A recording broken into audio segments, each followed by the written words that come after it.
My parents' anniversary party seemed perfect, until my daughter leaned in and whispered, "I thought I knew my own family. I thought I knew love." But that warm July evening at my parents' extravagant 40th anniversary celebration, my entire world imploded, and it was my 16-year-old daughter who pulled me out of the wreckage. That night, the country club glowed with golden light, champagne flowed, and smiles seemed genuine. My parents, Richard and Diana Wallace, beamed as they greeted over 100 guests. For their 40th anniversary, it should have been perfect. But throughout dinner, I kept noticing Madison, my daughter, growing increasingly uncomfortable. Her eyes darted between her grandparents and my ex-husband Nathan.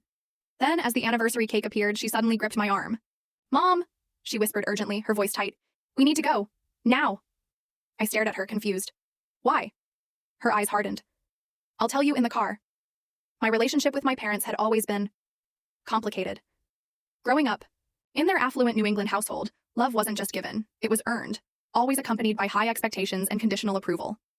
My father built a successful real estate company from scratch, and my mother managed their social standing with military precision. Achievements were celebrated, disappointments were remembered forever. I thought I had finally earned their respect.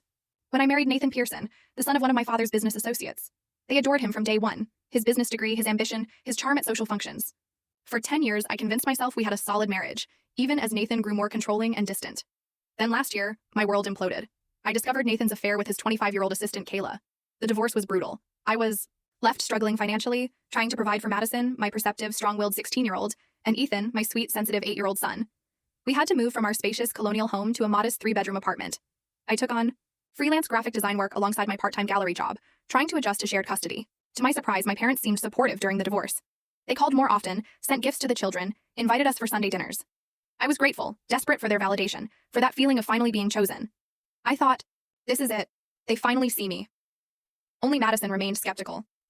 "They look at you differently now, Mom," she told me one evening, "like you're some project they need to fix." I dismissed her concerns as teenage hypersensitivity. "They're trying to help, honey. It's their way of showing love." Madison just shrugged, but the tension between her and her grandparents grew. She'd declined dinner invitations, claiming homework or friend commitments. When forced to attend, she was polite but distant, observing more than participating. Ethan, however, blossomed under his grandparents' attention. They took him fishing, to baseball games, and bought him expensive gifts I couldn't afford. My father started talking about Ethan attending his alma mater someday. "The Wallace legacy continues," he'd say, ruffling Ethan's hair, never quite meeting my eyes. When my parents announced their 40th anniversary celebration, I saw it as an opportunity for healing, a grand affair at the Oak Ridge Country Club with over 100 guests. I poured everything into that party, hoping to mend what felt broken. I spent weeks preparing. I couldn't afford a new dress, so I altered one from before the divorce. Full story on the channel. Link below. Click now and watch what happened next.